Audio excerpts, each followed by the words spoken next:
Assalamualaikum warahmatullahi wabarakatuh. Perkenalkan, saya Aisyah Febianti dengan NIM 2210202014 dari kelas PAI-A. Di video kali ini, saya akan memaparkan proposal skripsi yang berjudul Strategi Guru dalam Meningkatkan Minat dan Motivasi Belajar Siswa pada mata pelajaran Al-Quran dan Hadis kelas 10 di Mandua, Palembang. Dengan dosen pengampu Bapak Dr. Muhammad Isnaini, MPD.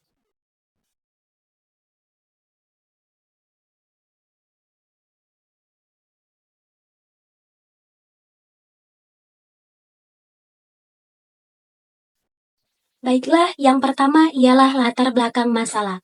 Nah, proposal ini memiliki latar belakang peningkatan minat dan motivasi belajar siswa menjadi salah satu fokus penting dalam proses pembelajaran, termasuk pada mata pelajaran Al-Quran dan Hadis.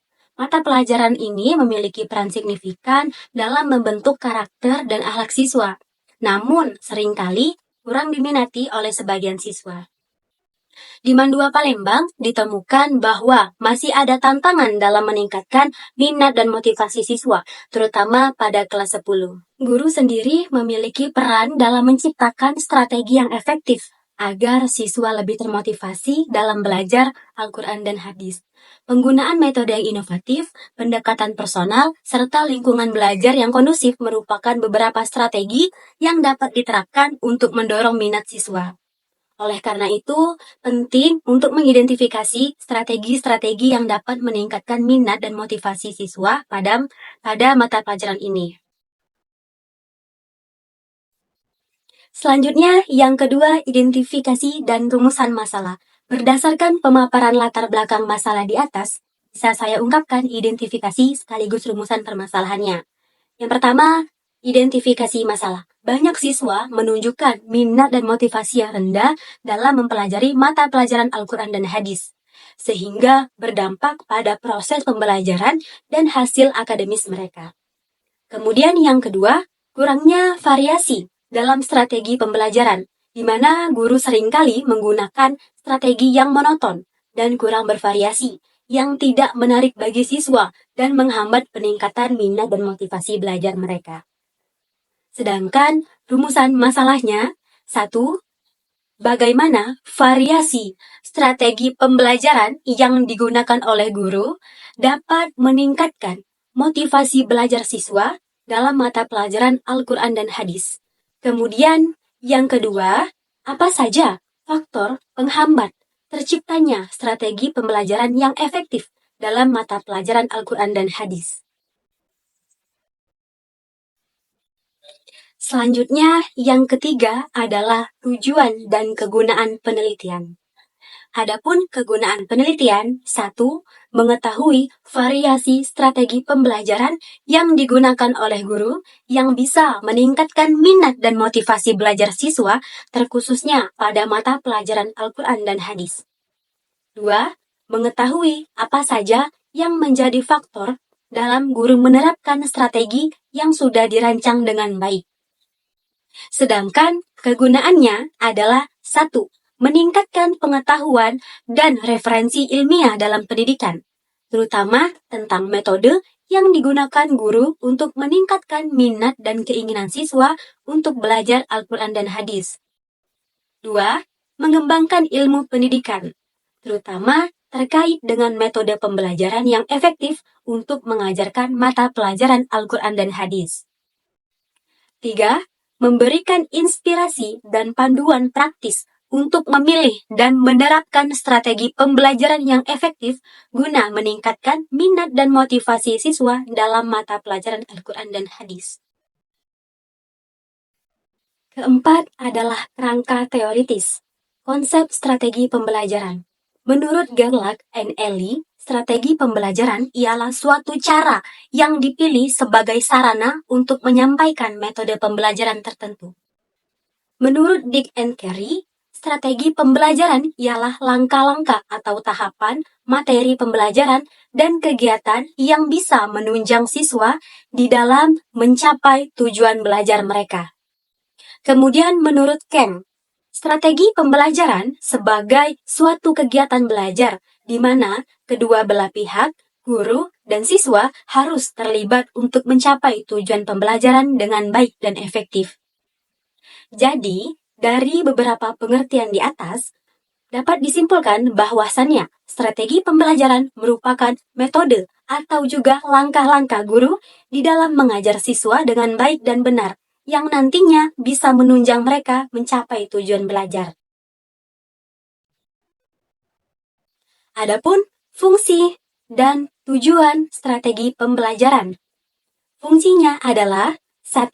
Pembelajaran disampaikan dalam satu arah oleh guru, yang membuatnya lebih menarik atau tidak monoton. 2. Menjadikan kelas terarah, yang berarti keputusan dibuat berdasarkan pertimbangan. 3. Pembelajaran menjadi lebih terencana dan menarik. 4. Mempermudahkan guru dalam menyampaikan materi pembelajaran. Sedangkan tujuan dari strategi pembelajaran, 1. Mempermudahkan guru dalam menyampaikan materi pembelajaran. 2. Sebagai sarana evaluasi. 3. Memberikan gambaran tujuan. 4. Memperbarui strategi sebelumnya. 5. Mengembangkan kreativitas dan inovasi. Selanjutnya, ada macam-macam strategi pembelajaran. 1. Strategi pembelajaran ekspositori. Strategi pembelajaran yang menekankan pada proses penyampaian materi secara verbal oleh seorang guru kepada sekelompok siswa. Kedua, strategi pembelajaran inquiry. Strategi ini mendorong siswa untuk aktif bertanya dan menemukan apa yang mereka ketahui. Kemudian yang ketiga, ada strategi pembelajaran berbasis masalah atau SPBM. Strategi pembelajaran SPBM ini mengarahkan kepada siswa tentang permasalahan praktis yang digunakan sebagai dasar di dalam belajar. 4. Strategi pembelajaran kooperatif. Strategi ini adalah pembelajaran yang melibatkan siswa bekerja bersama dalam kelompok kecil untuk mencapai tujuan belajar yang sama. 5. Ada strategi pembelajaran afektif. Pembelajaran afektif adalah serangkaian kegiatan belajar yang menekankan untuk menumbuhkan keyakinan positif bagi diri siswa. Dan yang keenam adalah strategi pembelajaran kontekstual. Pembelajaran kontekstual adalah strategi yang membantu guru di dalam mengaitkan materi yang diajarkan dengan situasi kehidupan nyata siswa. Selanjutnya ada konsep minat belajar. Menurut Muhyiddin Syah yang dikutip oleh Siti Nurhidayah, minat belajar merupakan keingintahuan dan kecenderungan yang kuat kepada sesuatu. Sedangkan menurut Centro, minat merupakan proses yang memberi semangat, arah, dan kegigihan perilaku. Perilaku memiliki motivasi adalah perilaku yang penuh energi, terarah, dan bertahan lama. Minat belajar sendiri terbagi menjadi 3. Yang pertama, minat personal. Minat personal ini didefinisikan sebagai suatu bentuk rasa senang atau tidak senang yang mengarah pada minat untuk belajar tentang topik tertentu.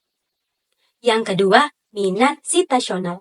Minat situasional adalah minat yang sifatnya tidak permanen dan relatif berganti-ganti. Minat situasional lebih cenderung didorong oleh rangsangan eksternal. Dan yang ketiga ialah minat psikologis. Minat psikologis adalah minat yang timbul dari dalam diri seseorang. Hal tersebut muncul sebagai hasil dari interaksi antara minat pribadi dan minat situasional yang secara terus-menerus. Kemudian ada konsep motivasi belajar. Menurut Wina Sanjaya mengatakan bahwa salah satu komponen yang dinamis yang sangat penting dalam proses pembelajaran adalah motivasi belajar. Adapun menurut McDonald, motivasi belajar merupakan suatu perubahan energi di dalam pribadi diri seseorang yang ditandai dengan adanya perasaan dan reaksi untuk meraih suatu tujuan. Kemudian ada unsur-unsur dari motivasi belajar. 1. Cita-cita dan aspirasi siswa. 2. Kemampuan siswa. 3. Kondisi siswa. 4. Kondisi lingkungan siswa. 5. Unsur-unsur yang dinamis di dalam belajar dan pembelajaran. Dan yang keenam ialah upaya guru dalam pembelajaran. Selanjutnya adalah konsep mata pelajaran Al-Quran dan Hadis. Al-Quran dan Hadis sendiri adalah salah satu komponen di dalam pendidikan agama Islam. Al-Quran Hadis disingkat Kurdis adalah mata pelajaran yang wajib ada di sekolah umum yang mempunyai ciri keislaman, baik di tingkat MI, MTS, dan MA. Al-Quran Hadis atau sering disingkat sebagai Kurdis merupakan sebuah ilmu yang mempelajari mengenai pendidikan agama yang berkaitan dengan bacaan Al-Quran dan Hadis, serta cara pendalamannya. Adapun mata pelajaran Kurdis ini tujuannya ialah satu, untuk memahami dan mengamalkan Al-Quran sehingga seseorang dapat membaca dengan fasih. Yang kedua, memahami, menerjemahkan, dan membuat kesimpulan tentang isi kandungan yang ada di dalamnya. Yang ketiga, mereka juga harus dapat menyalin dan menghafal beberapa ayat dari Al-Quran dan Hadis. Yang keempat, mengamalkan beberapa hadis sebagai pendalaman dan perluasan pelajaran Al-Quran dan Hadis, sehingga mereka dapat memperoleh bekal untuk kehidupan berikutnya. 5 adalah tinjauan kepustakaan. Tinjauan kepustakaan adalah penelitian terdahulu yang relevan dengan penelitian yang diangkat. Adapun penelitian terdahulu dari proposal ini adalah 1. Murniati, dalam artikelnya yang berjudul Meningkatkan Minat dan Motivasi Belajar melalui Mata Pelajaran Al-Quran Hadis dengan Strategi Pakem di Madrasah Aliyah Negeri 1, Sintang. Hasil penelitian menunjukkan bahwa strategi Pakem untuk mata pelajaran Al-Quran dan Hadis sendiri digunakan di Madrasah Aliyah Negeri 1 Sintang dengan cara yang direncanakan, aktivitas, kontekstual, dan menyenangkan. 2. Ada Hosaini dan Supaedi dalam artikelnya yang berjudul Strategi Guru dalam Peningkatan Minat Belajar Siswa pada mata pelajaran Al-Quran dan Hadis. Hasil penelitian tersebut menunjukkan bahwa strategi yang digunakan oleh guru di dalam meningkatkan minat belajar siswa yang sangat bervariasi. Misalnya, seperti memakai strategi diskusi, tanya jawab, dan lain sebagainya. Ketiga, Hasri Hamal dalam artikelnya yang berjudul Strategi Guru Mata Pelajaran Al-Quran Hadis dalam Meningkatkan Minat Belajar Siswa di Min 1 Jeneponto.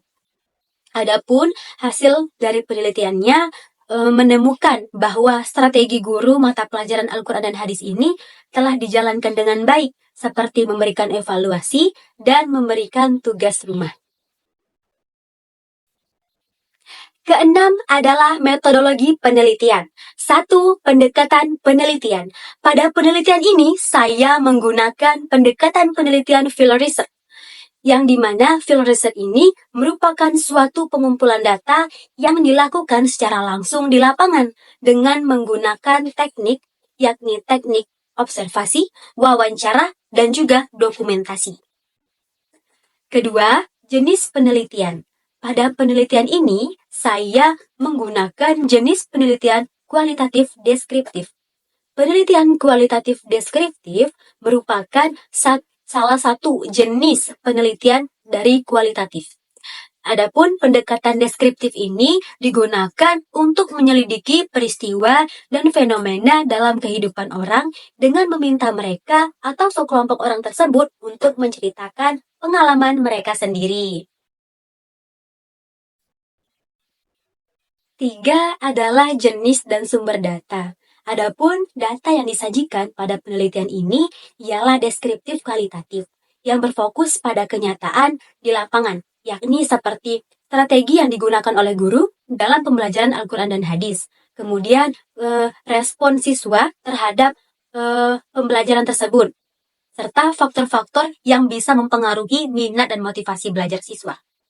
Adapun jenis data yang digunakan, 1. Data primer. Data primer pada penelitian ini ialah data yang didapatkan dari lapangan, yakni dengan hasil wawancara dan juga observasi yang telah dilakukan.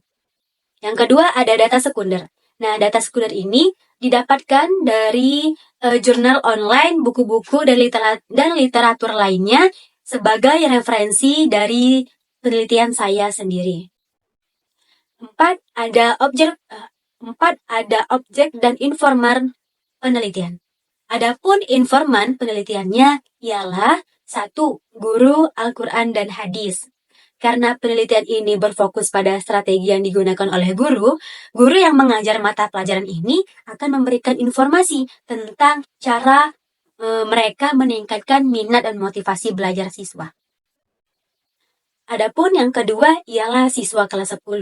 Nah, siswa kelas 10 ini merupakan siswa yang akan memberikan pandangan tentang bagaimana mereka merespon strategi guru. Mereka juga dapat menjelaskan bagaimana strategi tersebut akan berdampak pada minat dan motivasi mereka untuk belajar Al-Quran dan Hadis. 5. Ada teknik pengumpulan data. Pertama, 1. Observasi. Melihat kegiatan pembelajaran Al-Quran dan Hadis dengan mencatat beberapa poin penting di dalamnya. 2. Wawancara. Wawancara ini dilakukan kepada guru yang mengampu mata pelajaran Al-Quran dan Hadis, serta wawancara terhadap siswa kelas 10. Ketiga, ada dokumentasi. Dengan melihat catatan berupa modul ajar, catatan hasil evaluasi, dan sebagainya. Dan yang keenam adalah teknik pengelolaan data. Yang pertama itu ada reduksi data, kedua penyajian data, dan yang ketiga ialah penarikan kesimpulan.